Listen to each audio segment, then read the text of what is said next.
It's our declaration of economic independence. For years, hardworking American citizens were forced to sit on the sidelines as other nations got rich and powerful. President Trump's sweeping global tariffs for more than 90 countries have come into effect as his plan to change the global economy, with virtually all of America's trading partners affected. Factories once roaring with life now stand silent. Contracts worth billions vanish overnight. And while American industries stall, Canada is quietly stealing the spotlight. Japanese utilities, German automakers, even British defense firms aren't calling Detroit or Houston anymore. They're dialing Toronto and Vancouver. What happens when the world stops turning to America and turns to Canada instead? This isn't just about trade. It's about power, jobs, and national security. The ground is already shifting. The only question is, how far will it slide before something breaks? Let's break it down in today's video. Note, this video is an independent analysis based on public sources. It does not represent any organization or political stance. We encourage you to think critically and share your thoughts in the comments. Brazil, the agricultural giant's new choice. Brazil, the world's food powerhouse, is cutting its century-old reliance on American farming tech and turning north. For decades, U.S. innovation powered Brazil's vast soybean farms, massive cattle ranches, and coffee plantations. But in the last 18 months, imports of Canadian agricultural technology jumped 71%, while contracts with U.S. suppliers collapsed by 24%. Why? American companies stuck to one-size-fits-all solutions. Canadian engineers lived on Brazilian farms, studied the challenges of tropical mega-farming, and built tailor-made systems. Advanced irrigation, precision farming, AI crop monitoring that U.S. firms couldn't match. Now Brazil isn't just buying equipment. Its corporations are pouring money into Canadian research centers, co-developing seeds, fertilizers, and processing tech. They're even buying Canadian farms and building supply chains that cut America out entirely. The fallout is brutal. Midwestern equipment makers are losing billion-dollar contracts. Seed companies are watching market share evaporate. U.S. research universities are sidelined as Brazil funds innovation in Canada. Towns in Nebraska and Kansas are slashing factory jobs. Agricultural programs in Texas and California are shrinking. The ripple effect is everywhere. But if losing the world's food giant is a shock, wait until you see what's happening with America's closest ally in Asia. Japan, the silent energy revolution. For 70 years, Japan's industrial miracle ran on American energy. LNG shipments, coal, tech. America kept Japanese factories alive. That trust is now broken. When U.S. LNG terminals got tangled in delays and politics, Japanese utilities faced blackouts. Billions of dollars in industrial output was at risk. Canada moved fast. New terminals in British Columbia offered what America couldn't. Guaranteed deliveries, long-term contracts, and zero political drama. In just 18 months, $23 billion in contracts shifted to Canada. And Japan didn't stop at energy. Its auto industry, the transition to EVs, is now running on Canadian lithium, cobalt, and rare earths instead of American supplies. Toyota, Honda, Nissan, all are setting up research centers in Canada. Japanese engineers are embedding in Canadian labs. Mining, energy, EV tech, it's all moving north. Meanwhile, U.S. energy hubs in Texas and Louisiana are shrinking. Mining towns in Wyoming and Montana are scaling back. The supply chains America thought were unshakable are breaking apart. As one Japanese utility executive put it, we can't base our future on suppliers who play politics with energy. Canada treats it as business. And if Japan, the world's third largest economy, trusts Canada over the U.S., the global balance of power is already shifting. But this energy revolution is only the beginning. Europe's industrial giant is next. Mexico, the continental realignment.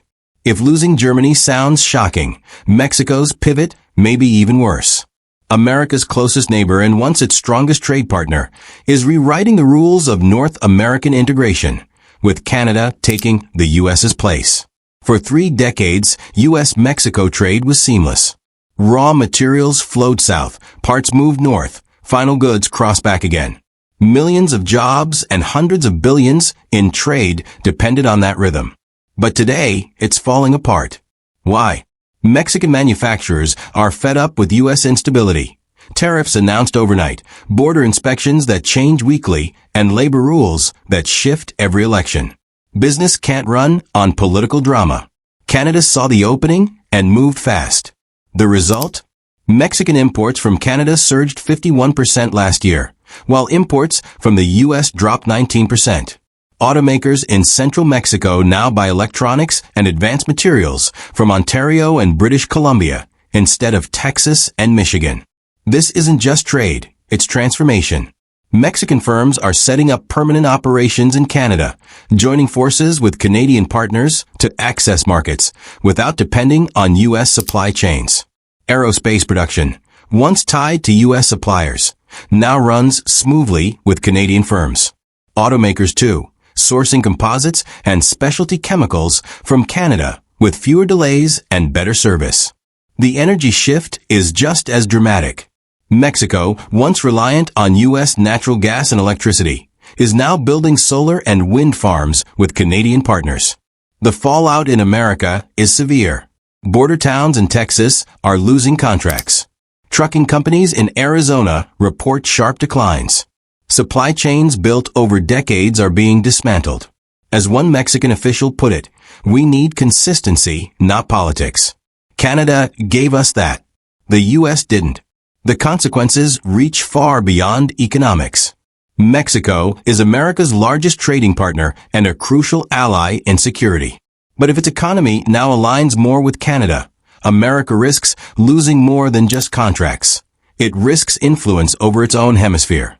Germany, the precision exodus. Germany, Europe's economic powerhouse, is turning its back on its oldest ally, the United States, and moving toward a partner no one expected, Canada. What was once one of the strongest industrial bonds in modern history is collapsing at breathtaking speed. For 75 years, Germany's economic miracle was built on American partnership, Marshall Plan aid, technology transfers, and shared supply chains.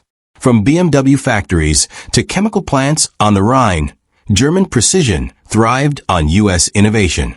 Now, that alliance is crumbling. The numbers tell the story.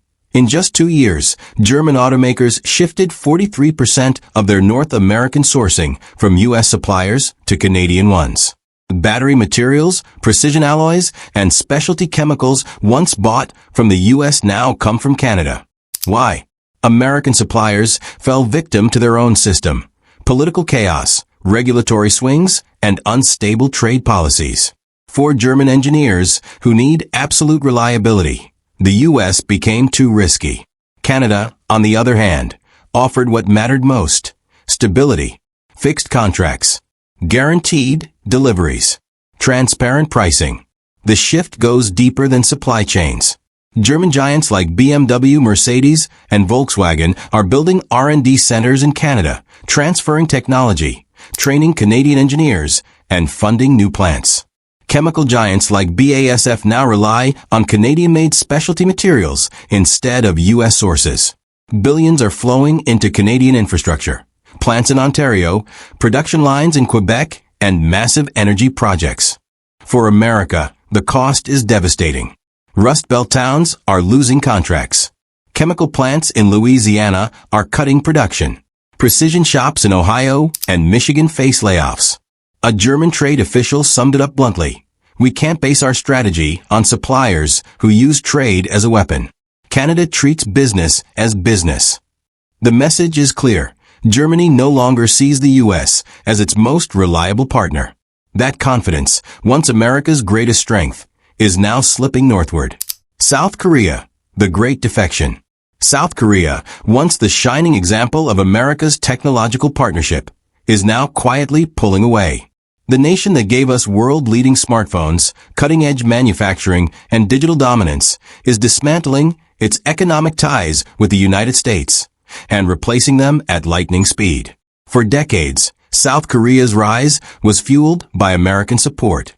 From post-war rebuilding to the tech boom, U.S. suppliers provided the materials and expertise that pushed Korean giants like Samsung, LG, and SK Innovation onto the global stage. But now, that bond is crumbling, and Canada has stepped in. It began with critical resources. Korean factories run on split-second precision, where one late shipment means millions lost. When U.S. suppliers faltered due to red tape and politics, Canadian companies seized the moment. Lithium from Quebec, cobalt from Ontario. Rare earths from Canadian plants, delivered on time, at fixed prices, with zero political games. But it didn't stop at resources. Korean corporations started moving technology itself to Canada. Research hubs, manufacturing plants, and even proprietary processes that took decades to refine are now being shared with Canadian engineers. In effect, South Korea is rebuilding its North American tech empire, not in the U.S., but in Canada. Semiconductors, EV batteries, AI research, advanced electronics, whole sectors are shifting northward. Billions in investment are pouring into Canadian factories and infrastructure. Korean automakers are locking in long-term battery contracts with Canadian suppliers, while U.S. firms struggle with uncertainty. The fallout in America is real. Silicon Valley is losing billion-dollar contracts. Factories in Texas and Arizona are scaling back. Universities that once relied on Korean research funding are being left behind. Even defense industries feel the sting as Korean procurement moves away from U.S. suppliers. A top Korean executive put it bluntly, innovation requires predictable partners, not political partners. Canada gives us stability for the next decade. This defection goes far beyond economics. South Korea is a frontline U.S. ally against China and a key partner in next-gen technology. Losing that partnership means losing influence over the very technologies that will shape global power in the future. But as shocking as this is, it's not the biggest betrayal. Because America's closest ally, the United Kingdom, is already building a future without the U.S. This was just the beginning. Hit that subscribe button and buckle up. Digital Garage has so much more in store.